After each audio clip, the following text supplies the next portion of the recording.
اعوذ باللہ السمیع العلیم العظیم الحفیظ بوجہ الکریم وسلطانہ القدیم من الرجس الخبیث المخبث الشیطان اللعین الرجیم وقبیلہ ونفخہ ونفسہ وہمزہ۔ بسم اللہ الرحمن الرحیم۔ تمام نبیوں کے سردار حضرت محمد صلی اللہ علیہ وآلہ وسلم اور تمام مذاہب کے سردار دین اسلام کے پیروکاروں، سلام علیکم طبتم۔ اللہ کی برکات اور اس کی رحمتیں۔ آج کی گفتگو جو ہے وہ 28ویں مرحلے میں داخل ہو گئی۔ میں مصر کے آئمہ اور اولیاء کرام کا تذکرہ کر رہا تھا تو امام شافعی رحمۃ اللہ علیہ کا تذکرہ کیے بنا وہاں سے نکلنا اچھا نہیں لگا۔ امام شافعی رحمۃ اللہ علیہ مجدد ہیں اور ولیوں کے اندر آپ جس دور میں تھے اس دور میں آپ کا رتبہ جو ہے وہ اوتاد کے برابر۔ اس کے بعد صرف 2 ہی رتبے ہوتے ہیں، قطب اور قطب عالم۔ ہمارا جیسے طریقہ ہے کہ ہم سب سے پہلے گفتگو کرتے ہیں نام کے اوپر۔ دوسری صدی کے مجدد اہل سنہ کے تیسرے بڑے امام محمد بن ادریس شافعی قریشی مطلبی مصری رحمۃ اللہ علیہ۔ آپ دوسری صدی کے مجدد ہیں۔ ابو داؤد میں ایک حدیث مبارکہ ہے کہ ہر 100 سال کے راس کے اوپر اللہ تعالیٰ ایک آدمی کو بھیجتا ہے کہ جو اس امت کے لیے ان کے دین کی تجدید کر دیتا ہے۔ تجدید کا مطلب کیا ہوتا ہے؟ کوئی نیا دین دیتا نہیں۔ 100 سال جب گزر جاتے ہیں تو کچھ نئی چیزیں جو ہے نا وہ داخل کر دی جاتی ہیں، یا ایسا ہوتا ہے کہ جو چیزیں غیر ضروری ہیں ان کو ضروری بنا لیا جاتا ہے، یعنی فروعات کو اصل سمجھ لیا جاتا ہے اور اصل کو ٹوٹلی چھوڑ دیا جاتا ہے۔ تو پھر وہ مجدد آ کے کیا کرتا ہے تو وہ دیکھتا ہے کہ اس زمانے کے اندر بیماری کیا پیدا ہوئی تو وہ اس بیماری کو دور کرتا ہے اور اس کا علاج بھی جو ہے وہ بتلاتا ہے۔ تو امام احمد بن حنبل رحمۃ اللہ علیہ نے ان کو دوسری صدی کا مجدد جو ہے وہ قرار دیا ہے، اور واقعی اس میں کوئی اختلاف بھی نہیں ہے۔ اہل سنہ کے یہ تیسرے بڑے امام ہیں۔ امام جو ہیں وہ 4 ہیں۔ فقہ کے اندر امام جو ہیں وہ 4 قرار پائے۔ ویسے تو قرآن مجید اور حدیث مبارکہ سے استدلال کیا، استخراج جو ہے وہ کیا، استنباط جو ہے وہ کیا گیا، اور بہت سے ائمہ نے مسائل جو ہے وہ نکالے اور اخذ کیے، رائٹ۔ لیکن ساری مسلم امہ متفق ہو گئی کہ 4 امام ہیں، ان 4 میں سے کسی ایک کے بھی پیچھے کوئی چلے تو وہ اہل سنہ میں شامل ہوگا۔ یہ 4 امام ہی کیوں، اور پھر یہی امام کیوں؟ بہت سے امام ہیں، بہت سے قرآن اور حدیث کو جانتے ہیں، انہوں نے مسائل کو نکالا، لیکن ساری دنیا نے یہ طے کیا کہ دیکھا جائے کہ کون سا امام ہے۔ 1-2 مسئلہ نہیں، پہلا انہوں نے یہ رکھا کہ امام اسے تسلیم کیا جائے گا کہ جس نے ولادت سے لے کر وصال تک کے تمام مسائل جو انسان کو پیش آتے ہیں وہ سارے جو ہیں وہ قرآن اور حدیث کے دلائل سے نکالے ہوں۔ یہ بات یاد رکھیے گا، قرآن اور حدیث کی روشنی سے نکالے ہوں پوری ایمانداری کے ساتھ، پہلی۔ اور دوسری بات یہ، اب قرآن اور حدیث سے تو مسائل بہت سے لوگوں نے نکالے، تو دوسری شرط یہ رکھی گئی کہ انہوں نے جو مسائل نکالے تھے وہ تمام کے تمام لوگوں کی نظروں کے سامنے ہوں، مدون ہوں کتاب کی صورت میں۔ تو اس چیز کو جب چیک کیا گیا تو پتہ چلا کہ صرف 4 امام ایسے ہیں کہ جنہوں نے ایمانداری کے ساتھ ولادت سے لے کے وصال تک کے، انسان کے ولادت اور وصال تک بیچ کے جو مسائل پیش آتے ہیں وہ معاملات ہیں، عبادات ہیں، ان کو قرآن اور حدیث سے اخذ کیا اور لوگوں کے سامنے اسے پیش کر دیا، اور وہ ہماری نظر میں ہمارے سامنے بالکل وہ موجود ہے۔ تو یہ 4 امام ہیں۔ اب کوئی امام اگر آتا ہے تو وہ یہ بتلائے کہ اس نے یہ کام کیا۔ تو فقہ کے اندر ان 4 کو، تو ان 4 میں پہلے امام اعظم نعمان بن ثابت رحمۃ اللہ علیہ، یہ پہلے اس لیے ہیں کہ تمام کے تمام ائمہ جمع تفریق کر کے انہی کے شاگرد بنتے ہیں۔ امام مالک ہم عصر ہیں ان کے، اور ان کے فتاویٰ جو ہیں وہ منگوایا کرتے تھے۔ یہ دوسرے امام۔ تیسرے امام امام شافعی رحمۃ اللہ علیہ۔ چوتھے امام امام احمد بن حنبل، یہ فقہ کے اندر امام ہیں۔ ویسے تو امام کا لفظ دوسروں کے لیے بھی استعمال کیا جاتا ہے۔ شافعی، آپ کا نام جو ہے، آپ امام شافعی کے نام سے مشہور ہوئے۔ آپ کا نام شافعی نہیں ہے، آپ کا نام محمد ہے۔ آپ کے والد گرامی کا نام ادریس ہے، لیکن آپ شافعی کے نام سے کیوں مشہور ہوئے؟ اصل میں آپ کے شجرہ نسب کے اندر ایک نام آتا ہے شافعون، آپ کے گرینڈ فادر کے فادر، وہ شافعیون ان کا نام تھا، ان کی وجہ سے آپ کو امام شافعی کہا جاتا ہے، آپ نے اس کو اڈاپٹ کر لیا اس نام کو۔ تو اب آپ یہ ذہن میں رکھ لیجئے کہ شافعیون آپ کے گرینڈ فادر کے فادر، ان کی وجہ سے ان کا نام، میں شجرہ پڑھتا ہوں تاکہ آپ کو معلوم ہو جائے کہ وہ کس مقام پر آتے ہیں۔ محمد آپ کا نام، آپ کے والد کا نام ادریس بن عباس بن عثمان بن شافع، یہ آگے نا بیچ میں شافع، بن اسائب بن عبید بن عبد یزید بن ہاشم بن عبد المطلب بن عبد مناف۔ تو یہ شافعی جو آیا تھا اس کی وجہ سے وہ امام شافعی جو ہے وہ کہلوائے۔ اب امام شافعی جو پروننسیشن ہے، اس کے ضمن میں ایک بات کرتا جاؤں، بڑی اہم بات ہے۔ وہ بات یہ ہے کہ ہماری جو اردو زبان ہے اس کے اندر بہت سے الفاظ اڈاپٹ کیے گئے ہیں، ترکی سے لیے گئے ہیں، سنسکرت سے لیے گئے ہیں، عربی سے لیے گئے ہیں، ہندی سے لیے گئے۔ تو جب زبان کسی دوسری زبان سے لفظ کو لیا جاتا ہے تو پھر وہ جو اڈاپٹ کرتا ہے وہ اس کو پروننسیشن اپنا دے دیتا ہے، اس کو جو بولنے میں آسان لگتا ہے۔ اسی لیے جب آپ اکثر سنیں گے تو منہ سے نکلتا ہے شافعی شافعی، امام شافعی امام شافعی، فا کے اوپر زبر پڑتے ہیں جبکہ فا کے اوپر زبر نہیں ہے، فا کے نیچے زیر ہے۔ وجہ یہ ہے کہ جو پنجاب سائڈ کے لوگ ہیں یا عام جس جگہ وہ رہ رہا ہے وہاں جب اڈاپٹ کیا گیا تو فا کے نیچے زیر اور عین کے نیچے زیر دونوں کو پروناؤنس کرنا پنجاب والوں کے لیے یا ہمارے لیے بڑا مشکل ہے۔ جیسے امام شافعی بہت مشکل ہوگا، تو شافعی جو ہے وہ بڑا آسان ہے ہمارے لفظ۔ تو اس لیے اکثر لفظوں کے ساتھ ایسا ہوا کہ جب اس کو معاشرے نے عام طور پر کچھ اور بولا اور اصل میں اس کا پروننسیشن اور ہوتا تھا، یہی وجہ ہے۔ آپ اکثر دیکھتے ہوں گے کہ بڑے پڑھے لکھے مقرر ہیں، انہوں نے ساری کتابیں پڑھی ہیں، لیکن جب تقریر کرتے ہیں تو پروننسیشن وہ بول جاتے ہیں، تو ایک آدمی بیٹھا ہوا یہ سمجھتا کہ شاید یہ غلط بول رہے ہیں، وہ غلط نہیں بول رہے۔ اگر آپ ان سے بیٹھ کر پوچھیں گے تو وہ آپ کو صحیح بتائیں گے۔ ہوتا یہ ہے کہ انہوں نے جو اپنی زندگی جو گزاری ہے اس ماحول کے اندر اس کا پروننسیشن وہ وہی تھا۔ جیسے کہتے ہیں میں نے فقہ پڑھی ہے، جبکہ یہ اس کا پروننسیشن الفقہ ہے، فقہ ہو۔ ابھی میں ایک ڈکشنری دیکھ رہا تھا، اس کے اوپر بھی کاف کے اوپر زبر ڈلی ہوئی ہے، وہ اردو کی ڈکشنری تھی، تو اصل میں الفقہ ہو ہے۔ یہ میرے پاس ایک ڈکشنری ہے، مصباح اللغات ہے، ابھی میری لائبریری یہی میرے پاس موجود ہے۔ میں اس میں دیکھ رہا تھا کہ انہوں نے کیا پروننسیشن جو ہے وہ دیا، یہ دیتے ہیں الفقہ ہو، کسی شے کا جاننا، الفقہ ہو اسے بولتے ہیں۔ ویسے فقہ، جی میں نے فقہ پڑھی ہے، دیکھیں نا عام چلتا ہے نا، کیونکہ الفقہ یہ بولنا ذرا مشکل لگتا ہے ہمیں۔ تو اس لیے میں عرض کرنا چاہوں گا کہ اکثر ایسا ہوتا ہے کہ جب ہم کبھی لفظ بول رہے ہوتے ہیں تو بعض اوقات ہم اپنے معاشرے میں جو بولا جاتا ہے اس کو بول دیتے ہیں، اس کا مطلب یہ نہیں ہوتا کہ اس صاحب کو اس کے اصلی پروننسیشن نہیں آتا، لیکن بعض اوقات ساتھ بول دیا جاتا ہے۔ تو اسی طرح شافعی، امام شافعی، دیکھا نا بہت مشکل لگ رہا ہے۔ تو امام شافعی رحمۃ اللہ علیہ آپ قریشی بھی ہیں اور مطلبی کیسے، قریشی کیسے؟ دیکھیے یہ جو لفظ قریشی ہے مختلف جگہوں میں مختلف قوموں کی نشاندہی کرتا ہے۔ کراچی میں چلے جائیں تو وہاں جو قریشی ہیں وہ کسی ایک پیشے کی نشاندہی کر رہے ہیں، پنجاب سائڈ میں آ جائیں قریشی ایک اور قوم کی نشاندہی کر رہے ہیں۔ اگر آپ عرب میں چلے جائیں گے تو وہاں اگر کسی کے ساتھ قریشی لگتا ہے تو اس کا مطلب یہ ہوگا کہ یہ بنو قریش، حضور صلی اللہ علیہ وسلم کا جو خاندان ہے ان سے اس کا جو ہے وہ تعلق ہے۔ تو آپ کا تعلق واقعی ہی حضور صلی اللہ علیہ وسلم کے خاندان سے ہے، اس لیے آپ کو قریشی بھی کہا جاتا ہے۔ اور مطلبی کیوں کہا جاتا ہے کہ آپ کا سلسلہ نسب جب ہم چیک کرتے ہیں تو وہ عبد المطلب سے جا کے ملتا ہے، اس لیے مطلبی بھی آپ کو کہا جاتا ہے۔ آپ فقیہ بھی ہیں اور مصری بھی، یہ بھی آپ کے ساتھ لفظ لگتا ہے الفقیہ۔ ایجپٹ کا آپ کو فقیہ کہا جاتا ہے۔ ہیرانی کی بات سنیے، رہنے والے آپ حجاز کے ہیں، مکہ کے، اور زیادہ وقت آپ نے مکہ اور مدینہ میں گزارا، صرف 5 سال آپ نے مصر میں گزارے، ایجپٹ میں، اور مشہور کہاں ہوئے؟ ایجپٹ میں۔ رہنے والے مکہ مدینہ کے، مشہور ہوئے جا کے ایجپٹ کے اندر۔ اور غلبہ اتنا ہے مصر میں، غلبہ اتنا آپ کا ہوا کہ آج بھی الازہر مسجد کا امام جو ہے وہ شافعی، امام شافعی رحمۃ اللہ علیہ کا ہی پیروکار ہوگا۔ تو چونکہ ذکر میں نے کیا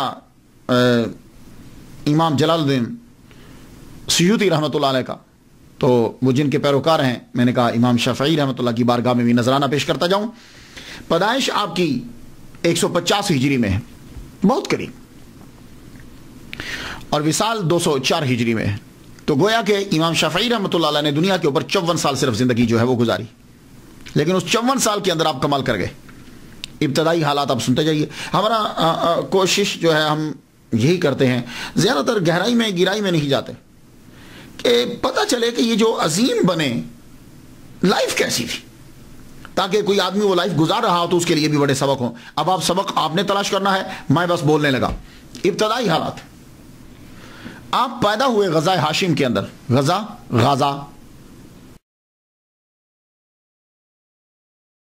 غزہ بھی کہتے ہیں، پیلسٹائن کی باؤنڈری کے اوپر، اور اسرائیل اس کی باؤنڈری کے اوپر یہ پٹی ہے پوری. یہ پہلے پیلسٹائن سارا ہوتا تھا، اب یہ قبضے میں آ گئی اسرائیل کے قبضے کے اندر آ گئی. یہاں غزہ ہاشم سے کیوں کہا جاتا ہے؟ حضور صلی اللہ علیہ وآلہ وسلم کے شجرہ نسب پڑھتے ہوئے ہمیں ایک ہاشم نام نظر آتا ہے. وہ ہاشم جو ہے وہ تجارت کرنے کے لیے وہاں گئے تھے، مال بیچتے تھے نا، تو جب وہاں پہنچے تو وہیں آپ کا وصال ہو گیا، تو اسے غزہ ہاشم بھی کہتے ہیں. امام شافعی رحمۃ اللہ علیہ کے والد گرامی ادریس درس دینے والا ادریس جو ہیں، ان کے والد گرامی یہ بھی تجارت کرتے تھے، تاجر تھے، زبردست غضب کے تاجر تھے. اب آپ اندازہ لگائیے نا کہ مکے کے رہنے والے ہیں، تجارت کرتے ہوئے یمن، سیریا تجارت کرتے ہوئے آپ پیلسٹائن تک پہنچے، وہاں جا کر آپ رہنے لگ گئے. تجارت آپ نے کی، اللہ تعالیٰ نے بہت نوازا، بڑا رزق دیا آپ کو. جب امام شافعی رحمۃ اللہ علیہ ماں کے پیٹ میں ہیں، ان کی ولادت سے پہلے ہی آپ کے والد گرامی کا انتقال ہو گیا. جتنی جمع پونجی دولت تھی، آپ کی والدہ محترمہ نے 2 سال جو ہے وہ غزہ ہاشم کے اندر گزارے. 2 سال گزارے. جب وہ جمع پونجی جو ہے وہ کم ہونے لگی تو آپ واپس، بیٹا 2 سال کا ہوا جب، تو آپ اپنے بچے امام شافعی رحمۃ اللہ علیہ کو واپس لے آئے، محمد کو واپس لے آئے. کہاں لائے؟ مکہ میں. کیوں لائے؟ سوچتی ہیں کہ ایک تو ایمان محفوظ ہوگا، دوسری جو ہے وہ زبان محفوظ ہو جائے گی. مائیں اپنے بچوں سے پیار تو کرتی ہیں، بہت پیار کرتی ہیں، اس کے لیے ہی سب کچھ کرتی ہے. مائیں تو ہیں کہ جو اپنے بچوں سے پیار کرتی ہیں، لیکن اس ماں نے بھری جوانی کے اندر شادی نہیں کی، دوبارہ شادی نہیں کی. ایک آئیڈیا، ایک نظریہ کہ میں اپنے بچے کو پڑھاؤں گی، تو یہ تو ہر ماں سوچتی ہے، لیکن نہیں، انہوں نے یہ سوچا کہ میں اپنے بچے کو یونیک بناؤں گی، بے مثال بناؤں گی. اور آپ کو میں ایک بات بتاتا جاؤں، امام شافعی رحمۃ اللہ کی والدہ محترمہ حسنی سیدہ ہیں. یہ حضرت امام حسن کی اولاد میں سے ہیں. تو خاندان اللہ اکبر جل شانہ، عربی، سید، قریشی، تو ساری چیزیں جو ہے وہ مل رہی ہیں. آپ اپنے بیٹے کو لے کے واپس آ گئی مکہ کے اندر. مکہ کے آ کے جو ہے وہ رہنے لگی. میں ایک مرتبہ، ایک سکولر ہیں، انہوں نے شیخ احمد سعد الازہری، بڑا اچھا بولتے ہیں، وہ ایک دفعہ بتانے لگے، کہنے لگے کہ امام شافعی رحمۃ اللہ علیہ کی والدہ محترمہ کو خواب آیا کہ جوپیٹر ہے نا، یہ جو ستارے ہوتے ہیں، یہ جوپیٹر جو ہے یہ آ رہا ہے ان کی جانب.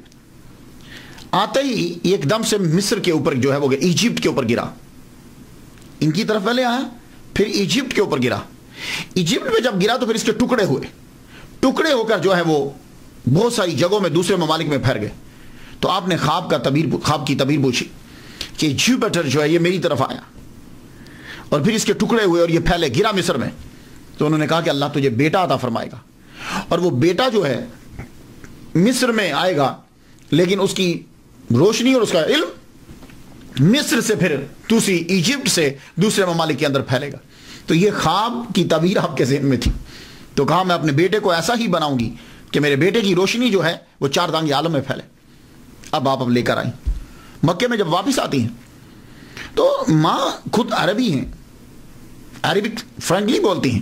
ہماری پنجاب، پاکستان، ان کا مسئلہ تو ہے نا کہ ان کا پروننسیشن، تلفظ جو ہے وہ مجہول ہوتا ہے یا صحیح نہیں ہوتا، تو پھر ہم کہتے ہیں کہ بچے کو قاری صاحب کے پاس بھیج دیجیے. تو یہ تو خود سیدہ ہیں، عرب کی ہیں، ان کا پروننسیشن تو غضب کا ہوگا. تو آپ نے کیا کیا کہ خود بچے کو قرآن مجید حفظ کروانا شروع کیا. تو والدہ ماجدہ نے 7 سال کی عمر جو ہی ہوئی، آپ نے امام شافعی رحمۃ اللہ علیہ کو قرآن مجید پورا یاد کروا دیا. قرآن جب یاد ہو گیا تو اب جو قرآن یاد ہو جاتا ہے تو اس کے بعد یہ چاہتا ہے کہ بچہ جو ہے وہ آگے بھی پڑھے. تو مکہ کے اندر تب آپ نے دیکھا مسلم بن خالد زنجی رحمۃ اللہ علیہ، حنفی ہیں یہ، سفیان بن عیینہ رحمۃ اللہ علیہ مفتی مکہ ہیں اور امام المسجد الحرام، مسجد حرام کے امام ہیں، ان کے پاس اپنے بچے کو بھیجا پڑھنے کے لیے۔ لیکن ساتھ ساتھ آپ نے ایک خاص چیز کی طرف جو ہے وہ توجہ دی، وہ کیا تھی کہ بچے کی زبان جو ہے وہ خالص ہونی چاہیے۔ 200 سال تک تو عربیوں کی زبان خالص رہی ہے، اس کے بعد 200 سال کے بعد جو ہی دوسرے ممالک پر قبضہ شروع ہوا عربیوں کا، ایران کی جانب، روم کی جانب، ادھر اب ان کی زبان جو ہے اس کے اندر جو ہے وہ چیزیں دوسری بھی شامل ہونے لگی۔ تو 200 سال، لیکن امام شافعی رحمۃ اللہ علیہ جو ہیں، ان کی والدہ محترمہ چاہتی ہیں کہ میرے بیٹے کی زبان خالص ہونی چاہیے۔ اس کے لیے آپ نے قبیلہ دیکھا، تو تب ایک قبیلہ تھا بنی حذیل، صحراؤں میں رہتے تھے، زبان ان کی خالص تھی، عربی زبان، ایسے جیسے چشمے سے پانی سیدھا جو ہے وہ آتا ہے، خالص زبان۔ تو والدہ محترمہ نے اپنے بچے کو ان بنی حذیل کے ساتھ جو ہے وہ صحرا میں چھوڑ دیا۔ جب ذرا بڑے ہو گئے، ہوش والا، کچھ ادھر پڑھ لیا۔ 17 سال امام شافعی رحمۃ اللہ علیہ نے خالص عربی زبان سیکھنے میں لگا دیے، اور آپ کو ہزاروں اشعار بنی حذیل کے زبانی ازبر یاد ہو گئے، لبید کے سارے اشعار آپ کو جو ہیں وہ یاد ہو گئے۔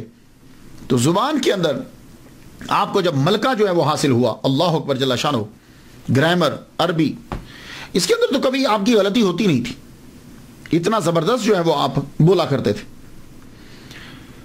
تو جب آپ نے بنی حذیل سے زبان کو سیکھا، ایک دن بیٹھے ہوئے اشعار گنگنا رہے ہیں آپ، ایک صاحب قریب سے گزرے، کہنے لگے بچے کیوں اپنی زندگی جو ہے وہ فضول لگا رہے ہو، اشعار کیوں پڑھ رہے ہو، جاؤ جا کے فقہ سیکھو، جاؤ جا کر فقہ سیکھو۔ اب پھر دوبارہ واپس پڑھ لیں، جو تھوڑے اسباق شروع میں لیے تھے اب دوبارہ اسباق لینے شروع کیے۔ سفیان بن عیینہ، مسلم بن خالد زنجی، ان سے پڑھنا شروع کیا۔ پھر ایک دن والدہ محترمہ فرمانے لگی، کہتی ہیں بیٹے کافی پڑھ لیا یہاں، تو میں چاہتی ہوں کہ تم مدینے چلے جاؤ۔ مدینہ امام مالک کا شہرہ تھا، امام مالک ایسے جیسے کوئی سلطان ہے، کوئی بادشاہ ہے، کہ حاکم بھی ہاتھ باندھ کر آپ کے سامنے کھڑے ہوتے تھے۔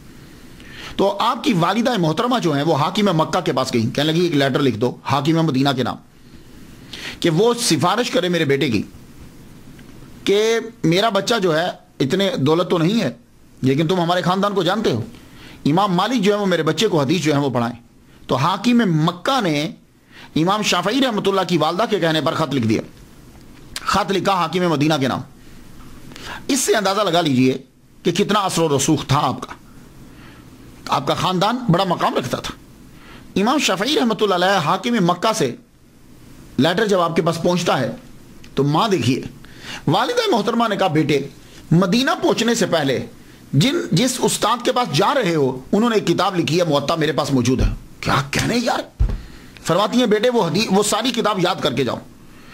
تو مدینہ روانہ ہونے سے پہلے یہ doctor Muhammad Musa, professor in department of Islamic study, King Abdulaziz University Jeddah, ان سے میں نے سنا، یہ کہتے ہیں کہ 9 راتوں کے اندر موطا امام مالک انہوں نے یاد کر لی۔ یہ ہمارے عام زبان کے اندر موطا بول دیتے ہیں، لیکن یہ مطلب نہیں ہے کہ اس کو آتا نہیں ہے، اصل لفظ موطا ہے پروننسیشن، لیکن ہمارے یہاں مشکل لگتا ہے۔ تو موطا امام مالک 9 راتوں میں بیٹھ کر زبانی یاد کر دی، یاد کرنے کے بعد اب مکہ سے روانہ ہوئے۔ اللہ اکبر جل، کیا کہہ رہے ہیں، ماں ولیہ کاملہ ہو، اللہ تعالیٰ ویسے ہی کرم فرماتا رہتا ہے۔ اب آپ روانہ ہوئے، مدینہ پہنچے تو سب سے پہلے حاکم مدینہ کے پاس گئے، امام شافعی رحمۃ اللہ علیہ۔ حاکم مدینہ کو لیٹر دیا، انہوں نے لیٹر پڑھا، پڑھتے ہی کہنے لگے بیٹے اگر تو مجھے یہ کہو نا کہ میں پیدل مکہ چلا جاؤں اور مکہ سے پھر پیدل واپس آ جاؤں تو یقین جان یہ میرے لیے آسان ہوگا، پر یہ میرے لیے مشکل ہے کہ میں یہ تیری سفارش کرنے کے لیے امام مالک کے دروازے پہ چلا جاؤں۔ اتنا خوف اور دبدبا تھا، لوگ کتنا ڈرتے تھے یار علماء سے اور کتنی عزت کرتے تھے۔ اور آج کل کے دور، آج کل دیکھ لیجیے اب کیا حال ہے، علماء کو نوکر سمجھتے ہیں۔ لیکن پھر بھی کہا حاکم مدینہ نے کہا ٹھیک ہے بیٹے چلو چلتے ہیں، اب تم اتنی دور سے آئے ہو۔ آپ دونوں چلے، حاکم مدینہ اور امام شافعی رحمۃ اللہ علیہ۔ امام مالک رحمۃ اللہ کے دروازے پہ پہنچے، دروازہ جا کے کھٹکھٹایا، بڑی دیر کے بعد اندر سے لونڈی آئی۔ کیا کام ہے؟ خط کا ذکر نہیں کیا، کہا امام سے ملنا ہے۔ امام کو اندر جا کے بتایا گیا کہ دونوں کے بارے میں بتلایا، حاکم مدینہ، اور بڑی دیر کے بعد لونڈی واپس آئی، آگے کہتی ہے کہ امام مالک کہہ رہے ہیں کہ مسئلہ ہے کوئی تو مجھے بتاؤ، اور اگر حدیث سننا ہے تو پھر تم مسجد نبوی میں چلے جاؤ، حلقہ جب ہوگا تو وہاں تمہیں حدیث سنا دی جائے گی۔ اب امام شافعی رحمۃ اللہ علیہ بولے، کہنے لگے نہیں، میں حاکم مکہ کا خط لے کر آیا ہوں ان کے نام۔ وہ عورت اندر گئی، اندر جب گئی تو بڑی دیر کے بعد واپس آئی تو اس کے ہاتھ میں کرسی ہے، اب کرسی کہہ لیجئے جو بھی جس پہ بیٹھتے ہیں، وہ اس نے آ کے مکان کے سامنے رکھ دی، واپس چلی گئی۔ بڑی دیر کے بعد امام مالک، اب دیکھیے حاکم مدینہ وہ باہر کھڑے ہیں، اب آئے امام مالک، بہت خوبصورت جبہ پہنا ہوا، اب ٹھیک ٹھاک رہتے تھے۔ امام مالک کسی کے سامنے کھانا تک نہیں کھاتے تھے، آپ کی وجاہت تھی آپ کی۔ باہر آئے، کرسی پہ بیٹھے، ہاں بولو، خط کہاں ہے؟ وہ امام شافعی رحمۃ اللہ نے خط آگے بڑھایا، خط پڑھتے جائیں تو چہرے کا رنگ تک بدلتا جائے، اچھا تو اب حدیث مبارکہ جو ہیں وہ حاکموں کی سفارشات پر پڑھائی جائے گی۔ جب آپ غصے میں آنے لگے تو امام شافعی آگے بڑھے، گفتگو شروع کی، اللہ اکبر، عربی، ادب، نفاست، موزوں الفاظ اور گفتگو کا انداز امام مالک رحمۃ اللہ کو بڑا متاثر کیا۔ آپ نے خط سائڈ پر کہا بھائی ہم تمہاری گفتگو سے متاثر ہوئے، جاؤ ہم تمہیں اپنی شاگردی میں لیتے ہیں، تم ہمارے حلقے میں بیٹھا کرو، جاؤ فلاں آدمی کے پاس جاؤ اور اس کے پاس موطا ہے، وہ لے کر ہماری محفل میں آ جائیے گا۔ جب آپ کو اجازت مل گئی اب حلقہ میں بیٹھے، حلقہ میں جب بیٹھے تو کہا تم کتاب نہیں لائے؟ کہا حضور مجھے آپ کی کتاب زبانی یاد ہے۔ یہ ایک اور حیران کن بات تھی۔ کہا مجھے آپ کی کتاب زبانی یاد ہے جو آپ نے لکھی ہے۔ کہا اچھا، تو اب ایک روایت جو ہم سنتے آتے تھے کہ امام شافعی رحمۃ اللہ علیہ نے کھڑے کھڑے ساری سنا دی، اور بعض میں ہے کہ نہیں، پھر آپ آہستہ انہوں نے امتحان لیا، جہاں سے پوچھیں آپ بتاتے جائیں۔ کہا ٹھیک ہے تم ہمارے پاس رہ سکتے ہو۔ تو امام شافعی رحمۃ اللہ علیہ اب امام مالک رحمۃ اللہ علیہ کے پاس رہ کر سیکھنے لگے، ان کے پاس سیکھنے لگے۔ تو اب مجھے ذرا تھوڑا سا رکنا ہے یہاں، میں آپ کو بتا دوں امام مالک امام شافعی سے 57 سال بڑے ہیں۔ پہلی بات تو یہ ہے، پہلا تو یہ کہ امام مالک 57 ایئرس اولڈ ہیں، امام اولڈر ہیں امام شافعی سے، یعنی گویا کہ 57 سال بعد امام شافعی پیدا ہوئے۔ اب امام شافعی ان کے پاس زانو تلمس طے کرنے کے لیے گئے تو امام مالک تقریباً 84 سال کے تھے۔ جب امام شافعی رحمۃ اللہ پڑھنے کے لیے گئے تو 84 سال کے تھے، کیونکہ 7 سال تو آپ نے قرآن پڑھا، 17 سال آپ نے بنی حذیل میں لگائے، تو 17 اور 7 24 بنے، ٹھیک ہے۔ تو مفتی ڈاکٹر علی جمعہ، یہ بھی بڑے اسکالر ہیں، مصری ہیں، وہ کہتے ہیں کہ 17 سال لگائے بنی حذیل میں، تو جب امام مالک سے پہنچے تو تقریباً 24 سال امام شافعی رحمۃ اللہ علیہ کی عمر تھی، 24 سال، جب تک اللہ نے چاہا امام مالک کے پاس ہی رہے۔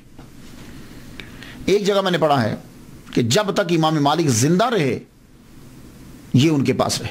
تو امام مالک کا وصال ہوا ہے 179 ہجری کے اندر، تو 179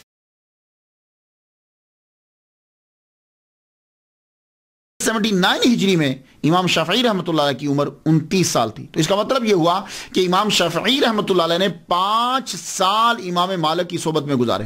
اللہ اکبر جل شانہ۔ ان کا جب وصال ہوا تو اب آپ دوبارہ پھر مکہ تشریف لے گئے امام شافعی رحمۃ اللہ علیہ۔ مکہ جب واپس گئے، اب آپ کے پاس 5 سال اور نالج حاصل کر چکے، واپس گئے تو آپ نے جا کے تقریر اور تدریس شروع نہیں کی، کیونکہ اس وقت سفیان بن عیینہ مکہ کے مفتی ہیں اور المسجد الحرام اس کے امام ہیں اور آپ کے استاد بھی ہیں۔ آپ ان کے پاس بیٹھتے، ان کی محفل میں بیٹھتے۔ جب انہوں نے یہ چیک کیا، مفتی مکہ نے یہ دیکھ لیا کہ اس میں بچے میں اتنی صلاحیت ہے کہ یہ خود پڑھا سکتا ہے، تو آپ نے فتویٰ کی اجازت دے دی۔ تو میری تحقیق کے مطابق 29 سال میں آپ کو مفتی مکہ نے اجازت دے دی کہ تم فتویٰ دے سکتے ہو، پڑھا سکتے ہو۔ اب امام شافعی رحمۃ اللہ علیہ نے المسجد الحرام کے اندر، مسجد حرام کے اندر علیحدہ اپنا حلقہ لگا لیا، تدریس آپ نے شروع کر دی۔ اب ہوتا کیا تھا، مکہ جو ہے نا یہ ایک مرکز تھا روحانیت کا بھی اور علم کا بھی پرانے دور کے اندر۔ جو اولیاء کرام تھے وہ وہاں مجاور ہوتے تھے، بیٹھتے تھے، چلے کاٹتے تھے، وہی رہتے تھے، اور جو علماء ہوتے تھے، بڑا جو علامہ ہوتا تھا وہ وہاں بیٹھ کے پڑھاتا تھا. تو لوگ جب حج کرنے کے لیے آتے تھے تو وہ حج بھی کرتے تھے، اور جو تصوف کی طرف راغب ہوتا تھا وہ اولیاء کرام کی محفل میں بیٹھا رہتا، ان سے ملاقات ہوتی. اور جو علم پڑھنا چاہتا تھا وہ مسجد کے اندر جاتا، وہاں حلقہ جو ہے وہ لگا ہوتا تھا، وہ وہاں پڑھ لیتا. اب یہی طریقہ تھا. تو امام شافعی رحمۃ اللہ علیہ تدریس شروع کی تو موسم حج آ گیا. حج میں جب لوگ آئے تو مصر سے لوگ آتے، دور دراز سے، عراق سے، بغداد، ہر طرف سے آتے تھے لوگ. انہوں نے آ کر دیکھا کہ ایک 29 سال کا ینگ لڑکا جو ہے وہ بھی تدریس کا، اسے بھی اجازت دے دی گئی ہے. تو مفتی مکہ کی اجازت کے بغیر تو نہیں نا. تو اب جو سفیان بن عیینہ رحمۃ اللہ علیہ کی محفل میں بیٹھتے تھے ان میں سے اکثریت اٹھ کر، اور جو نئے لوگ آئے وہ امام شافعی رحمۃ اللہ علیہ کی محفل میں بیٹھنے لگے، حلقے میں بیٹھنے لگے. کیوں؟ اس لیے کہ آپ جب گفتگو کرتے تھے تو آپ کی گفتگو کے اندر جو ہے بڑی نفاست اور بدوانہ جو ہے نا، بدویوں کا جو گاؤں میں، یعنی جو صحرا میں رہتے ہیں، ان کا اسٹائل تھا، خالص اسٹائل. تو امام احمد بن حنبل رحمۃ اللہ علیہ بھی حج کرنے کے لیے آئے ہوئے تھے. تو وہ سفیان بن عیینہ رحمۃ اللہ علیہ کی حلقے کو چھوڑ کر امام شافعی رحمۃ اللہ کے حلقہ میں بیٹھ گئے. یہ تھی ان کی پہلی ملاقات. تو جب انہوں نے ان کی زبان سنی اور آپ کا علم سنا اور خدا کا کرم دیکھا تو آپ ان کی محفل میں بیٹھتے. کچھ عرصہ آپ نے جو ہے وہ لیکچر دیا ہے مسجد حرام کے اندر. پھر ہارون الرشید کو پتا چلا کہ بڑے قابل ہیں، کوئی نام، جب ان کی شہرت پھیلی تو انہوں نے ان کو، ہارون الرشید نے امام شافعی رحمۃ اللہ علیہ کو یمن کا جج مقرر کر دیا. یمن کے ایک ضلع کا، نجران کا، یا بعض کہتے ہیں کچھ اور. جب جج مقرر کیا تو یہ جج تھے وہاں کے. اور اس دور میں ہارون الرشید کے دور حکومت میں چیف جسٹس جو تھے وہ امام محمد بن حسن شیبانی رحمۃ اللہ علیہ تھے. جیسے مجسٹریٹ ہوتے ہیں، چھوٹے ہوتے ہیں، اور ایک ان کے اوپر چیف جسٹس ہوتا ہے، ایسے ہی امام محمد بن حسن شیبانی رحمۃ اللہ علیہ چیف جسٹس. اب امام شافعی رحمۃ اللہ علیہ جب ان کو یمن کے اندر بھیجا گیا تو ہارون الرشید نے آرڈر کر دیا کہ ان کو پابائے زنجیر لایا جائے اور قتل کر دیا جائے. یہ عجیب گھڑی بھری، جو ابھی 31 سال کی عمر ہے اور آرڈر آ گیا کہ قتل کر دیا جائے. ہوا کیا تھا؟ اصل میں امام شافعی رحمۃ اللہ علیہ جو ہیں ان کو سیدوں سے بڑا پیار تھا، سادات سے. اس کی وجہ کیا کہ ننہال جو ہے وہ سادات ہے، ننہال سادات ہے. تو آپ کو پتا ہے کہ بچے کو ننہال سے، ددہال کی بنسبت ننہال سے زیادہ پیار ہوتا ہے. آپ کی والدہ حسنی سیدہ ہیں. اور ایک دوسری بات یہ ہے کہ علوی جو ہے، علوی، ہارون الرشید کو یہ کان میں یہ بات ڈال دی گئی کہ آپ علویوں کی بڑی، علوی کسے کہتے ہیں؟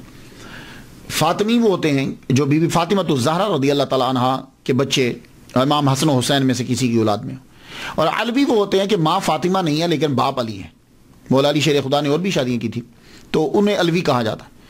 تو امام شافعی رحمۃ اللہ علیہ سیدوں کی بڑی عزت کرتے تھے. شافعی رحمۃ اللہ علیہ سیدوں کی بڑی عزت کرتے تھے. اس سے بعض لوگوں نے ان کو اہل تشیع میں شامل کر دی، اور ہارون الرشید نے کہا کہ یہ میرے باغیوں کے ساتھ شامل ہیں، حکومت دوسروں کی لانا چاہتے ہیں. تو یہ کنفیوژن سا ہوا، لیکن ایسی بات نہیں تھی. آپ سادات کی ویسے ہی عزت کرتے تھے. اس کی مثال دوں. ایک مرتبہ آپ پڑھا رہے تھے، لیکچر دیتے ہوئے سیدوں کے بچے جو ہیں وہ بار بار کوئی چیز کھیل رہے تھے. وہ جب آتے آپ کھڑے ہو جاتے، وہ پھر چلے جاتے، پھر آتے آپ پھر کھڑے ہو جاتے، وہ پھر جاتے آپ، وہ پھر آتے پھر کھڑے ہو جاتے. کئی مرتبہ آپ کو ان کے لیے کھڑا ہونا پڑا. اور پھر سیدہ نفیسہ، نام سنا ہوگا آپ نے، بہت بڑا مزار ہے ان کا، سیدہ نفیسہ، اللہ اکبر جل شانہ، بہت انتہائی عقیدت تھی آپ کو ان سے. تو جب بھی آخری عمر کے اندر آپ بیمار ہوتے تو لڑکے کو بھیجتے، جاؤ جا کے دعا کروا کے لاؤ میرے لیے. تو وہ فرماتی جاؤ، اللہ تمہارے استاد کو شفا عطا فرمائے، اللہ تمہارے استاد کو شفا عطا فرمائے، اللہ تمہارے استاد کو شفا عطا فرمائے. آخری بار کیا کہ جاؤ جا کے دعا کروا کے لاؤ. دعا کروانے کے لیے گئے تو بچہ واپس آیا. کہاں کیا کہا انہوں نے؟ فرمانے کہ بچہ کہتا ہے، عرض کرتا ہے، حضور انہوں نے کہا جاؤ اللہ تمہارے استاد کا بھلا کرے. کہنے لگے لو بھائی اب تیاری کر لو، اب ہمارا وقت آ گیا ہے، اب تیاری کر لو، اب ہمارا وقت آ گیا. تو سادات سے محبت کی وجہ سے ہارون الرشید نے یہ سمجھا کہ شاید یہ ہماری حکومت کو ختم کرنا چاہتا ہے اور باغیوں کے ساتھ ملے ہو. تو اس نے کہا کہ پابا زنجیر بغداد میں لایا جائے اور قتل کر دیا جائے. آپ کو یہ آپ کی آمد ہو رہی ہے بغداد میں پہلی مرتبہ. چلو ہو سکتا ہے کہ پہلے بھی ہے لیکن تاریخ یہی لکھتی ہے. آپ جب وہاں پہنچے آپ کو پابند سلاسل کر دیا گیا. کیس جو ہے وہ پیش نہیں ہو رہا عدالت میں, یعنی آپ کو ہارون رشید کے سامنے پیش نہیں کیا جا رہا. محمد بن حسن شیبانی, امام محمد جو ہیں یہ امام اعظم رحمۃ اللہ کے شاگرد ہیں اور چیف جسٹس سے ان کو پتہ چل گیا امام شافعی کے بارے میں کہ وہ قید کر کے لائے گئے ہیں اور عدالت میں پیش نہیں کیے جا رہے. آپ فوراً گئے ہارون رشید کے پاس, جا کے کہنے لگے تمہیں غلط فہمی ہوئی ہے, تمہیں غلط فہمی ہوئی, میں جانتا ہوں بہت قابل اور لائق لڑکا ہے, تو تم اسے قتل کا آرڈر نہ دو اور دربار میں حاضری کا موقع دو. واپس لیا گیا آرڈر, دربار میں بلایا گیا. امام محمد بن حسن شیبانی شاگرد رشید امام اعظم رحمۃ اللہ علیہ, آپ کی موجودگی میں جب امام شافعی رحمۃ اللہ علیہ تشریف لائے, آپ نے گفتگو کی, استدلال دلائل جب دیے اور آپ نے اس انداز سے سمجھایا کہ ہارون رشید متاثر ہوا. اس نے کہا ٹھیک ہے آپ جائیے, جا سکتے ہیں آپ کو آپ کی نوکری پہ بحال کیا جاتا ہے. آپ فرمان لگے نہیں, میں واپس نوکری میں نہیں جاؤں گا, مجھے امام محمد بن حسن شیبانی رحمۃ اللہ کے پاس رہ کر مجھے فقہ سیکھنی ہے. یہ تھا ٹرننگ پوائنٹ ایک دوسرا. اب امام شافعی رحمۃ اللہ علیہ بغداد میں رہ رہے ہیں امام محمد بن حسن شیبانی رحمۃ اللہ علیہ کے ساتھ. یہاں رہ کر آپ نے اصول فقہ کو جو ہے وہ سیکھا ہے, ان کی صحبت اختیار کی. تو آپ نے اعلان فرمایا وہ امام اعظم کے شاگردوں کی صحبت اختیار کرے. اللہ نے استنباط کا دروازہ ان پر کھول دیا, اور فقاہت ہرگز نصیب نہ ہوتی اگر میں امام محمد بن حسن شیبانی کی کتب کا مطالعہ نہ کیا ہوتا. میں نے آپ نے ان کے پاس رہ کر یہ سیکھا کہ قرآن اور حدیث سے مسئلے کو نکالا کیسے جاتا ہے, یہ چیز سیکھی, اصول فقہ سیکھے, یہ چیز آپ نے سیکھی. اور تاریخ بغداد میں خطیب بغدادی یہ خود شافعی ہیں, جلد 2 صفحہ 166 پہ لکھتے ہیں امام شافعی نے فرمایا مجھ پر فقہ میں جس شخص کا سب سے زیادہ احسان ہے وہ امام محمد بن حسن شیبانی حنفی رحمۃ اللہ علیہ ہیں. یہ امام شافعی اقرار کرے. تو اب مجھے سمجھ نہیں آتی کہ جتنے شوافے ہیں یا امام شافعی کے فالوور ہیں وہ حنفیوں کو برا کیوں کہتے ہیں. وہ خود فرما رہے ہیں کہ مجھ پر ان کا احسان ہے, میں نے ان سے سارا سیکھا ہے کہ مسائل کو نکالنا کیسے. اور ایک بات اور یاد رکھیے گا, امام شافعی رحمۃ اللہ علیہ بالکل ایک واسطے کے ساتھ امام اعظم کے شاگرد ہیں. ایک واسطے یعنی بیچ میں ایک بندہ ہے, میں بتاتا ہوں, یاد رکھیے گا ذرا, گفتگو کرنے میں آسانی ہو جائے گی. امام شافعی رحمۃ اللہ علیہ شاگرد ہیں مسلم بن خالد زنجی رحمۃ اللہ علیہ کے, اور وہ شاگرد ہیں امام اعظم کے. تو بیچ میں مسلم بن خالد زنجی ایک, امام شافعی امام اعظم کے شاگرد. تاریخ الکبیر جلد 8 صفحہ 81 پہ امام بخاری نے لکھا ہے, اور یہ بات طبقات جلد اول صفحہ 115 پر بھی ہے کہ امام شافعی رحمۃ اللہ علیہ نے مسلم بن خالد زنجی رحمۃ اللہ سے روایت کی ہے. امام شافعی رحمۃ اللہ علیہ شاگرد ہیں حضرت علی بن زبیان کے, اور وہ شاگرد ہیں حضرت امام اعظم کے. تو بیچ میں ایک. تہذیب الکمال جلد 20 صفحہ 497 پہ ہے کہ امام شافعی نے ان سے بھی روایت کی ہے. امام محمد بن حسن شیبانی رحمۃ اللہ علیہ شاگرد ہیں امام اعظم رحمۃ اللہ کے, شاگرد رشید ہیں. اور امام شافعی رحمۃ اللہ علیہ امام محمد بن حسن شیبانی کے شاگرد ہیں. تو ابن حجر اسقلانی شافعی رحمۃ اللہ علیہ لسان المیزان جلد 5 صفحہ 121 پہ لکھا ہے کہ امام شافعی خود تحریر فرماتے ہیں کہ میں نے امام محمد سے اتنا سیکھا کہ اس کا بوجھ ایک مذکر اونٹ جو ہے وہ اٹھائے گا, نر اونٹ اٹھا سکتا ہے. سارے لوگ فقہ میں اہل عراق کے عیال ہیں, اہل عراق کوفہ کے, اور سارے اہل کوفہ امام ابو حنیفہ رحمت اللہ علیہ کے. یہ ابن حجر اسقلانی لسان المیزان میں لکھ رہے. اب آپ بتائیے وہ لڑائی کس بات کی ہے. امام محمد بن حسن شیبانی حنفی سے سیکھنے کے بعد اب امام شافعی رحمۃ اللہ مکہ آ گئے. کچھ عرصہ رہے, پھر مکہ سے یمن گئے, کئی دفعہ یمن گئے, پھر عراق کا بھی کئی دفعہ سفر کیا.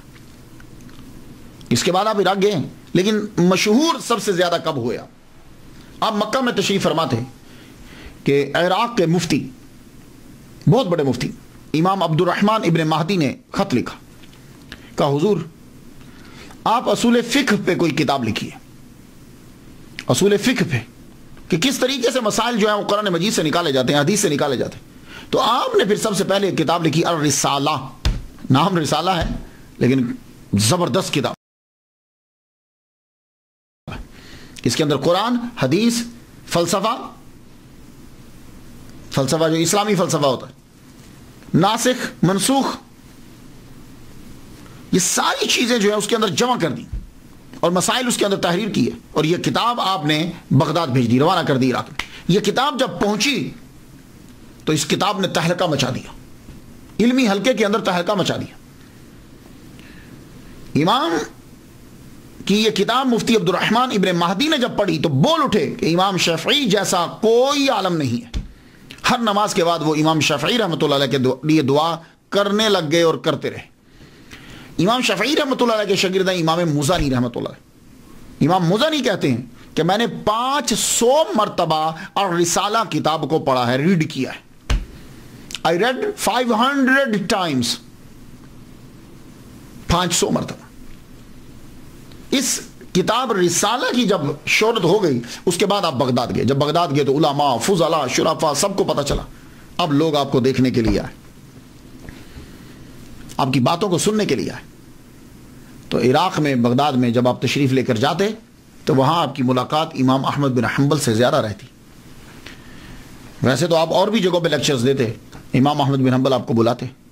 اور جب تک امام شافعی رحمۃ اللہ علیہ بیٹھے رہتے، امام احمد بن حنبل یوں جیسے شاگرد ہیں باادب ہو کر ان کے سامنے رہتے. اور جب امام شافعی رحمۃ اللہ اپنے خچر پر بیٹھ کر تشریف لے جانے لگتے تو امام احمد بن حنبل ان کے خچر کے ساتھ ساتھ چل رہے ہوتے. ایک دن بیٹے نے پوچھ لیا، آپ اتنے مشہور عالم ہیں، اتنے بڑے علامہ ہیں، تو آپ امام شافعی رحمۃ اللہ کے ساتھ یوں کیوں چلتے ہیں؟ کہا بیٹے اگر فقہ سیکھنی ہے، جیورسپروڈنس فقہ سیکھنی ہے، یوں ہی ان کے خچر کے ساتھ چلنا پڑے. اور امام احمد بن حنبل خود اتنے بڑے علامہ، گھر کے اندر اکثر تعریف کرتے رہتے. امام شافعی یہ ہیں، وہ اتنے اچھے ہیں، رات بھر جاگتے ہیں، قرآن پڑھتے ہیں، ذکر کرتے ہیں، تہجد پڑھتے ہیں، کھانا کم کھاتے ہیں، زیادہ تر لکھتے پڑھتے ہیں. ایک دن گھر کے اندر دعوت کر دی گئی. امام احمد بن حنبل کی بیٹیاں تھیں. آپ کہا کرتے تھے جب بیٹی پیدا ہوتی تو کہتے کہ انبیاء اکثر بیٹیوں کے باپ ہوئے. اللہ اکبر جل شانہ. ایک دن دعوت کی، اپنی بچیوں کو بتایا میرے دوست آ رہے ہیں، امام آ رہے ہیں، استاد آ رہے ہیں. انہوں نے کھانا پکایا. تو آپ کو پتا ہے کہ عادت یہ ہے کہ جب کھانا پکایا جاتا ہے تو مہمان کے آگے سب رکھ دیتے ہیں کہ چلو جو بچے کا بعد میں کھا لیں گے. کھانا رکھا گیا. امام شافعی رحمۃ اللہ پورا کھانا، ساری روٹیاں، سالن سارا کھا گئے. خالی برتن واپس گئے تو لوگ پریشان ہو گئے، وہ گھر والے سارے. لیکن پوچھا کوئی نہیں. لوٹا پانی کا بھر کے رکھ دیا، صبح اٹھ کے تہجد پڑھیں گے. لیکن جب فجر کے وقت اندر گئے تو دیکھا تو لوٹا پانی کا بھرا پڑا ہے. وہ لوٹا اٹھا کے باہر لے گئے. اب بیٹیاں بھی حیران ہوئی اور روجا بھی، چکر کیا ہے؟ آپ تو کہتے تھے کہ کھانا کم کھاتے ہیں، پورا کھا گئے، اور آپ کہتے ہیں تہجد پڑھتے ہیں. تو انہوں تو لگتا ہے کہ سوئے رہے ہیں، تہجد پڑھی ہی نہیں انہوں نے.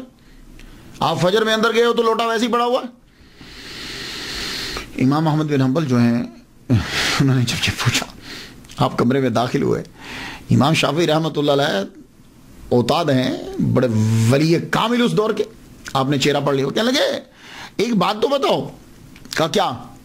یہ کھانا کا پروسیجر کیا ہے، کیسے پکاتے ہو آپ لوگ؟ تو امام احمد بن حنبل بتانے لگے کہ میری بیوی، میری بیٹی ہیں، ان کا طریقہ یہ ہے کہ کھانا جب پکاتی ہیں گندم پہلے نکالتی ہیں. تب کیا ہوتا تھا، گندم صبح کے ٹائم پیستے تھے گھر کے اندر ہی. گندم نکالتی ہیں تو قرآن پڑھتی ہیں، پیستی ہیں تو قرآن پڑھتی ہیں، آٹا گھونتی ہیں تو قرآن پڑھتی ہیں، پکاتی ہیں تو قرآن پڑھتی ہیں. کہنے لگے بس یہی تو میں سوچ رہا تھا. فرمانے لگے بات ٹھیک ہے، میں کھانا بہت کم کھاتا ہوں. کھانا نہیں، کیونکہ کھانا کھانے سے پیٹ بھرتا ہے، زیادہ کھائیں تو بخارات اٹھتے ہیں، آدمی کو نیند آتی ہے، سوچ نہیں پاتا. میں کھانا بہت کھاتا ہوں لیکن بہت کم کھاتا ہوں. لیکن یہ کھانا جب میرے سامنے آیا، میں نے پہلا لقمہ توڑ کر چبا کے جب وہ میرے حلق سے نیچے اترا، وہ پیٹ میں گیا، میرا قلب شروع ہو گیا، یعنی ذکر کرنا شروع ہو گیا. تو میں سمجھ گیا کہ کوئی اسپیشل کھانا ہے. تو میں نے خود سے کہا آج جتنا ہے یہ کھا لے، شاید زندگی میں ایسا کھانا پھر دوبارہ نصیب نہ ہو. اللہ اکبر جل شانہ. تو فرمان لگے وہ میں سارا کھانا کھا گیا. ساری رات میرا قلب جاری رہا، ذکر کرتا رہا. میں سویا ہی نہیں. میں سوتا تو میرا وضو ٹوٹتا، وضو ٹوٹتا تو میں وضو کرتا نا، تو وضو کرتا تو پانی استعمال ہوتا. میں سویا ہی نہیں. اللہ اکبر جل شانہ. یہ تھے لوگ اور وہ تھے گھر والے. آپ دوسرے محدثین کی طرح بالکل نہیں.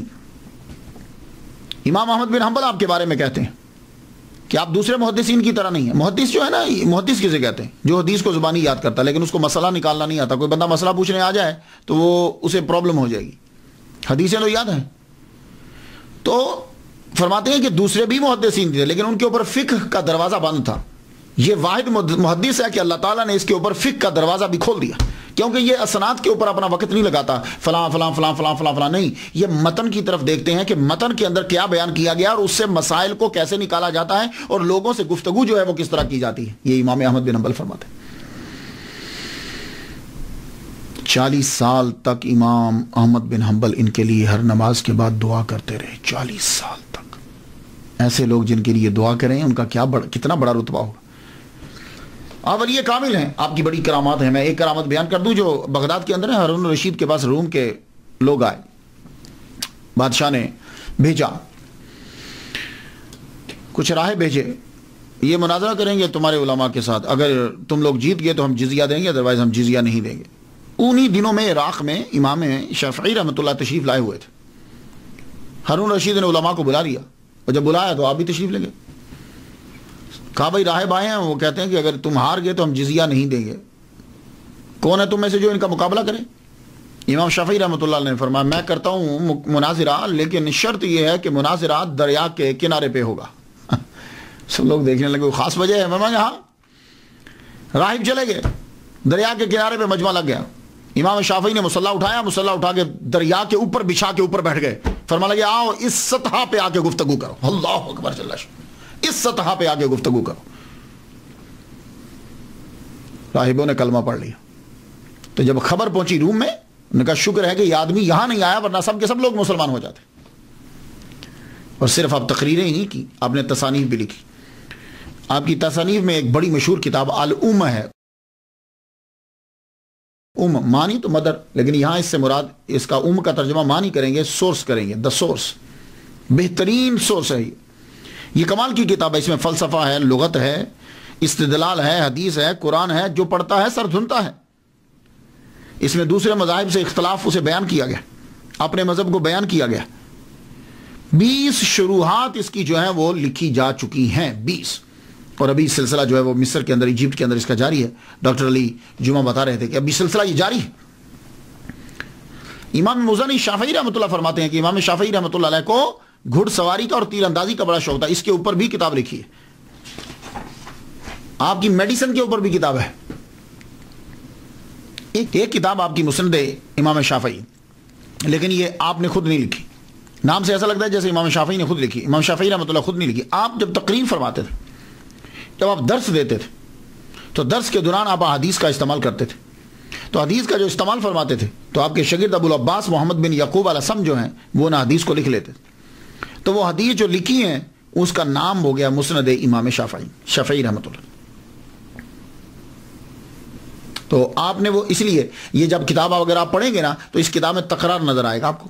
تو اس لیے یہ ہوتا ہے آج لیکچر دیا, ایک حدیث بیان کی, تو کل کے لیکچر میں پھر شاید دلیل آ گئی تو وہ حدیث بیان کر دی, تیسرے لیکچر یا 4 لیکچر چھوڑ کر چھٹے میں پھر آ گئی, تو اس لیے تکرار نظر آئے گا. امام شافعی رحمۃ اللہ کی جو ایک بات ہے یونیک, وہ عربی میں مہارت ہے.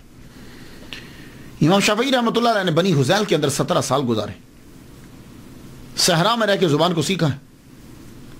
تو اس دور میں آپ کو عربی زبان میں اتھارٹی تسلیم کیا جاتا.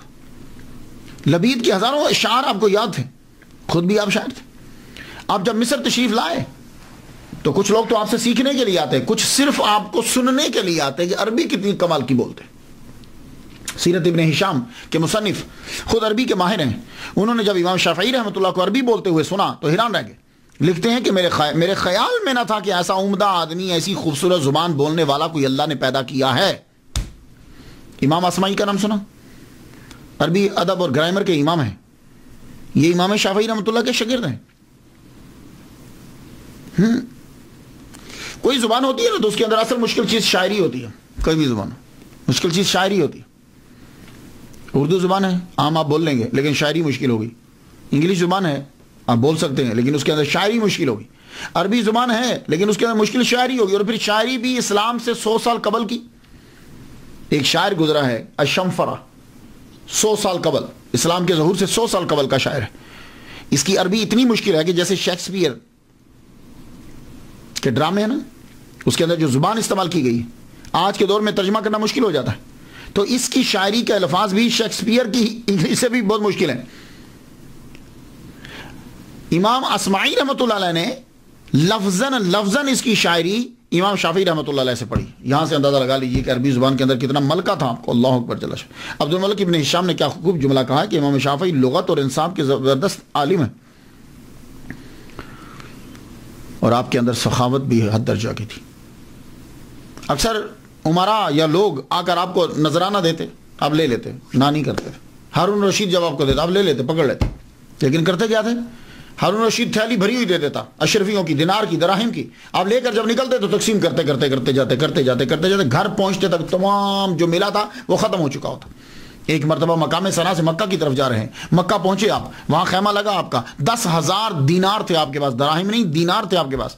درہم میں اور دینار میں فرق ہوتا ہے. درہم چاندی کا ہوتا ہے, دینار جو ہے وہ سونے کا ہوتا ہے, اور درہم جو ہے وہ چلر ہوتا ہے دینار کا. دینار ہیں آپ کے پاس, لوگ ملنے کے لیے آئے, ان میں غربا بھی آئے, آتے آ کر اپنی حاجات کو پیش کرتے, آپ امام شافعی دیتے. اور جب وہاں سے اٹھے امام شافعی رحمۃ اللہ علیہ کے پاس 1 دینار بھی نہیں تھا. اور اللہ تعالیٰ نے کمال کی ذہانت عطا فرمائی امام شافعی رحمۃ اللہ علیہ کو, کمال کی ذہانت. ویسے تو ذہین بچپن ہی سے ہیں. مثال دے دیتا ہوں, اس پہ دلیل دینے کی ضرورت نہیں. اب میں کہوں کہ سورج نکلا تو چمکا تھا, اس پہ دلیل دو نہیں. ذہانت خود امام شافعی کا نام ہی کافی ہے ذہانت کے لیے, لیکن پھر بھی مثال دے دوں. امام احمد بن حنبل رحمۃ اللہ علیہ کے پاس ایک دن بیٹھے ہوئے ہیں, تو امام احمد بن حنبل کا یہ عقیدہ کہ جو نماز چھوڑ دیتا ہے وہ کافر ہے. من ترک الصلاۃ متعمدا فقد کفر, جو جان بوجھ کا نماز چھوڑے وہ کافر ہے. تو آپ نے فرمایا جب کوئی نماز جان بوجھ کے چھوڑتا کافر ہو جاتا ہے تو پھر مسلمان کیسے ہوگا؟ تو امام کہنے لگے کہ جی وہ پھر نماز پڑھے. تو آپ نے فرمایا جب اس نے نماز چھوڑی تھی تو وہ کافر ہو گیا, اب نماز پڑھے تو مسلمان ہو گئے, تو کافر کی نماز کس طرح صحیح ہوگی؟ امام احمد بن حنبل خاموش ہو گئے. تو ذہانت اللہ تعالیٰ نے عطا فرمائی. اور شاعری ظاہر ہے کہ جس کو زبان پر عبور ہو وہ شاعری ویسے ہی نکلتی ہے, وہ کلام. لیکن آپ نے شاعری بڑی عمدہ کی ہے, خوبصورت کی, بڑی سلیس سادہ کرتے ہیں تاکہ بات سمجھ میں آ جائے, اور ایسی کرتے ہیں کہ جس میں حقیقت ہوتی ہے. فرماتے ہیں ان الفقیہ والفقیہ بفعلہ لیس الفقیہ بنطقہ ومقالہ وکذا الرئیس والرئیس بخلقہ لیس الرئیس بقومہ ورجالہ وکذا الغنی والغنی بحالہ لیس الغنی بملکہ وبمالہ. رئیس امیر آدمی, رئیس سردار وہ ہے کہ جو اپنی جس کی عادتیں جو ہیں وہ سرداروں والی ہوں. یہ نہیں کہ سردار وہ ہے کہ اس کے پاس ایک قوم ہے, بہت سارے بندے ہیں, نہیں, یہ نہیں. اس کی عادات سرداروں والی ہونی چاہیے. اور فرماتے ہیں غنی وہ نہیں, غنی اسے کہتے ہیں کہ جو جس کی حالت سے غنا جو ہے وہ ثابت ہو. وہ غنی نہیں ہے کہ اس کے پاس بے ملک ہی و مال ہی, مال ہے اور اس کے پاس بڑی ملکیت ہے, بڑی چیزیں ہیں, نہیں. اس کے حال سے پتہ چلے گا کہ وہ غنی ہے. آپ کی باتیں کمال کی ہوتی تھی. فرماتے ہیں عجز و انکساری سے علم حاصل کرتا ہے وہ کامیاب ہوتا ہے. جو بندہ عاجزی ہو انکساری سے علم حاصل کرے اس کو پھر علم اس کے من میں آتا. اور جو یہ لے کہ میں اتنے بڑے خاندان کا چشم و چراغ ہوں, علم اندر نہیں جاتا. اس لیے آپ نے دیکھا ہوگا, اب ہسٹری کا مطالعہ کر لیجیے, غلاموں کے بچے, غریبوں کے بچے بڑے بڑے عہدوں پہ فائز ہوئے اور علم ان کو حاصل ہوا. اور جو بڑے بڑے تھے وہ اسی میں رہے کہ پدرم سلطان بود, پدرم میرا ابا بہت بڑا, میرا ابا بہت بڑا. اور آپ کا یہ جملہ تو سونے کے پانی سے لکھنے والا ہے. اور یہ جتنی تصوف کی کتابیں ہیں نا اس کے اوپر چسپان کر دیا جائے یہ جملہ. آپ جملہ سن لیجیے جو امام شافعی رحمۃ اللہ نے کہا. آپ نے کہا اگر علماء حق اللہ کے اولیاء نہیں ہوتے تو پھر کوئی شخص اللہ کا ولی نہیں ہوتا, کیونکہ وہ جاہلوں کو اپنا دوست نہیں بناتا. جملہ سن لیجیے اب کہ اگر علماء حق اللہ کے اولیاء نہیں ہوتے, کیونکہ کچھ لوگوں کا تصور جو ہے کہ جو تقریر کرتا ہے یا لکھتا ہے وہ ولی کامل نہیں ہے, وہ صوفی نہیں ہے.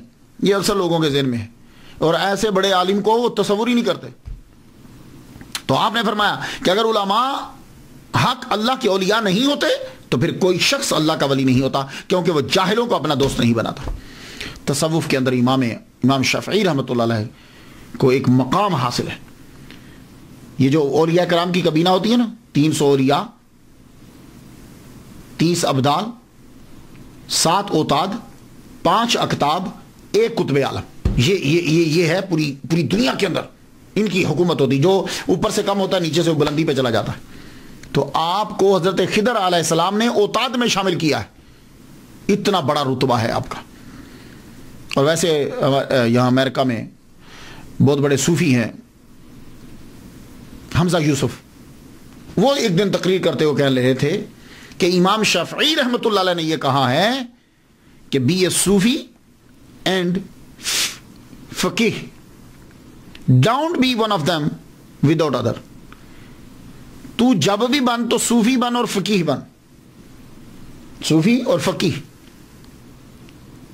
نہ تو فقیہ بن بغیر صوفی کے، نہ صوفی بن بغیر فقیہ کے، دونوں چیزیں ہونی چاہیے، دونوں چیزیں۔ عبداللہ انصاری فرماتے ہیں کہ میں شافعی نہیں ہوں، لیکن میں امام شافعی رحمۃ اللہ علیہ کا عقیدت مند ہوں، اس وجہ سے کہ تصوف میں ان کا مقام بڑا بلند ہے۔ اور امام شافعی رحمۃ اللہ علیہ حضرت سلیم رائی رحمۃ اللہ علیہ کے پاس جا کے تصوف کی تعلیم لیا کرتے تھے۔ جو دنیا میں آتا ہے پھر اس نے آخر چلے تو جانا ہی ہے۔ امام اپنی آخری عمر کے آخری حصے میں، جب آپ کی عمر 49 سال ہو چکی ہے، تو امام شافعی رحمۃ اللہ علیہ اب ایجپٹ میں گئے۔ ایجپٹ میں اب کہاں گئے؟ عمر بن العاص رضی اللہ تعالیٰ عنہ نے ایک شہر آباد کیا تھا، فسطاط۔ اس شہر میں آپ نے سب سے پہلے مسجد بنائی تھی، مسجد کا نام ہی عمر بن العاص ہے۔ مصر میں گئے، مسجد میں جا کے قیام کیا۔ شہرت پھیل گئی کہ قریشی آیا ہے ایک، لوگ دیکھنے کے لیے آئے۔ دیکھنے کے لیے جب آئے تو آپ اس وقت نماز پڑھ رہے تھے، مجمع لگ گیا مصر کا، لوگ مصری دیکھ رہے ہیں، آپ نماز پڑھ رہے ہیں۔ نماز پڑھی تو لوگوں نے یہ کہا کہ اس جیسی نماز پڑھتے ہوئے ہم نے آج تک کسی کو نہیں دیکھا۔ نماز پڑھنے کے بعد جب امام شافعی رحمۃ اللہ نے اپنا رخ پھیرا، چہرہ دیکھا تو کہنے لگے اس جیسا حسین ہم نے آج تک کبھی پہلے نہیں دیکھا۔ اور پھر جب آپ گفتگو فرمانے لگے تو کہنے لگے اس جیسی خوبصورت گفتگو، موضوع، الفاظ اور عربی کا معیار ہم نے آج تک کسی سے نہیں سنا۔ تینوں چیزیں زبردست۔ مصر میں امام مالک کے پیروکار تھے اور امام اعظم نعمان بن ثابت رحمۃ اللہ علیہ کے پیروکار بہت زیادہ تھے، لیکن وہی حال ہوتا ہے نا، جب وقت گزرتا ہے تو کچھ چیزیں ایڈ کر لی جاتی ہیں، اپنی طرف سے شامل کر لی جاتی۔ آپ نے فرمایا میں امام مالک کا شاگرد ہوں، میں نے موطا یاد کی ہے، میرے ٹیچر ہیں، میں ان کے پاس رہا ہوں۔ اور امام اعظم امام محمد بن حسن شیبانی میں نے ان سے سیکھا ہے، آؤ میری بات کو سنو۔ پھر آپ مسئلے کو بیان کرتے، قرآن حدیث اس سے استنباط کرتے۔ وہاں سے دین تو پھر آپ کو پتا ہے وہاں بھی ہوئے، بڑے آتے تھے مالکی آپ کے پاس بیٹھتے، آپ جب استدلال سے گفتگو کرتے لوگ حیران رہ جاتے۔ مصر کے اندر پھر آپ کا مسلک جو ہے وہ پھیلا۔ اللہ تعالیٰ نے آپ کو بڑے عظیم شاعر دیے، شاگرد دیے، موزانی، بعیطی جیسے شاگرد آپ کو عطا کی۔ انہوں نے 40 سال کے عرصے میں امام شافعی رحمۃ اللہ کے مسلک کو پوری دنیا میں پھیلا دیا۔ سب سے زیادہ کام جو کیا آپ کی تحریر کے اوپر وہ امام بائحقی رحمۃ اللہ علیہ، شافعی رحمۃ اللہ علیہ نے کیا۔ انہوں نے آپ کے ملفوظات، بیانات، آپ کے جملے، کہے ہوئی باتیں، آپ کی کتابیں، سب کے اوپر ورک کیا، ان کو یکجا کر کے پھر پھیلایا۔ سب سے زیادہ کام امام بائحقی شافعی رحمۃ اللہ علیہ نے کیا۔ امام شافعی رحمۃ اللہ علیہ صرف 5 سال مصر میں رہے۔ آپ کا آبائی وطن مکہ، آپ کا مسلک پھیلا مصر میں، 54 سال اس دھرتی پہ گزارے۔ رجب کی آخری تاریخ ہے، جمعہ کی شب ہے، مغرب کی نماز آپ نے پڑھ لی ہے، مغرب کی نماز پڑھنے کے بعد آپ دنیا سے رخصت ہو اپنے خالق حقیقی سے جا ملے۔ آپ کا مزار پرانے مصر کے دارالحکومت فسطاط میں ہے۔ اس شہر کو حضرت عمر بن العاص رضی اللہ تعالیٰ عنہ نے آباد کیا تھا۔ ڈاکٹر محمد موسیٰ کنگ عبدالعزیز یونیورسٹی جدہ، میں تذکرہ کر چکا ہوں ان کا شروع میں، اچھے ہیں، تقریر زبردست کرتے ہیں، کہہ رہے تھے کہ زرت و زیارت شریعہ، میں مصر گیا اور میں نے وہاں جا کے ان کی قبر پہ میں گیا اور زیارت شریعہ کی۔ میں مسکرا پڑا، میں نے کہا یہ لفظ زرت و زیارت شریعہ جو ہے یہ کیا ہے؟ اور یہ دیکھو یہ سعودی عرب کا بندہ کنگ عبدالعزیز یونیورسٹی میں پڑھانے والا قبر پہ جا رہا ہے، اب وہ کفر شرک وہ کہاں گیا؟ تو آپ ان چکروں میں نہ پڑھو، یہ ساری چیزیں شروع، آپ نعتیں بھی پڑھ رہے ہیں، قبروں پہ بھی جا رہے ہیں، فاتحہ بھی پڑھ رہے ہیں، بس ہر ایک چیز شروع ہے۔ وہاں گیا تو آج بھی ان کا مزار جو ہے وہ مرجع خلائق لوگ، یہ جو ہے یہ انٹرنس ہے حضرت امام شافعی رحمۃ اللہ علیہ کے مزار کی اور مسجد کی۔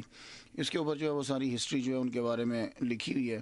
میں یہ بتاتا چلا جاؤں کہ یہ جو مزار آپ کو اور یہ جو مسجد یہ نظر آ رہی ہے، سب سے پہلے جو ہے یہ ایوبی سلطان المالک الکامل محمد جو بھتیجے تھے سلطان صلاح الدین ایوبی رحمۃ اللہ علیہ کے، انہوں نے 608 کے اندر جو ہے نا وہ اسے بنایا تھا. خود ان کی اپنی قبر بھی جو ہے وہ اس کے اندر ہی ہے، ان کا مزار بھی جو ہے نا وہ اس کے اندر ہی ہے. اس قبر کے اوپر لکڑی کا بڑا خوبصورت جو ہے وہ کام ہوا تھا، اور یہ کاریگری عبید ابو المعالی نے جو ہے وہ کی تھی. آپ اندر داخل ہوں تو آپ کو روشنی جو ہے وہ نظر آئیں گی، اور چونکہ یہ بنایا بڑے بڑے بڑے پتھروں کے ساتھ بڑا خوبصورت بنایا گیا. لکڑی کا جو ہے وہ بڑا کام ہوا ہے اس کے اوپر. یہ آپ دیکھ رہے ہیں، یہ اندر جو ہے وہ ان کی قبر انور ہے، تعویذ ہے. اس کے اوپر جو ہے وہ آیت الکرسی لکھی ہوئی ہے، اللہ لا الہ الا هو الحی القیوم لا تاخذہ سنۃ ولا نوم. یہ آپ جو ہے وہ پڑھ رہے ہیں. تو آج کے دور کے اندر اس کا جو ہے بڑا عرصہ ظاہر ہے کہ 608 کہاں اور اب کہاں. تو اس کو دوبارہ جو ہے دبئی کے جو ہیں عیسیٰ صالح الکھرک جو ہے یہ گروپ بھی ہے، اور ویسے یہ خود عیسیٰ صالح جو ہیں یہ سفیر بھی رہے ہیں یو کے اندر اور آئرلینڈ کے اندر بھی. 1960 کے اندر انہوں نے گروپ جو ہے وہ الکھرک گروپ جو ہے وہ بنایا تھا. تو اب تو خیر یہ بہت بڑا گروپ ہو گیا ہے. تو انہوں نے جو ہے ڈونیشن دیا، اور بعد میں یہ جدید جو امارات اور چیزیں جو نظر آ رہی ہیں مسجد کی تعمیر اور اب کی مزار کی، یہ ان کی ڈونیشن کی وجہ عیسیٰ صالح جو دبئی کے اندر ہیں. تو یہ اب دیکھیے کہ مزار شریف کے اوپر جو ہے وہ قرآن مجید جو ہے مصری آ کر جو ہے وہ پڑھتے ہیں، اور اس کی زیارت جو ہے وہ دور دراز سے آ کے لوگ بھی جو ہے وہ کرتے رہتے ہیں. جیسے میں نے ڈاکٹر محمد موسیٰ ہیں، وہ انہوں نے کہا کہ میں وہاں گیا زرت و زیارت شریعہ، میں نے وہاں جا کے جو زیارت کی اور فاتحہ پڑھی. یعنی کہ سعودی عرب کے لوگ بھی جو ہے وہ یہاں آتے ہیں. یہ دیکھیے کتنا خوبصورت منظر ہے آپ کی قبر انور کا، اور اس کے اوپر لکڑی کا جو کام سارا ہوا یہ سلطان صلاح الدین ایوبی کے بھتیجے نے جو ہے وہ کیا. آج بھی دعائیں پڑھی جاتی ہیں. اللہ تعالی رحمت نازل فرمائے.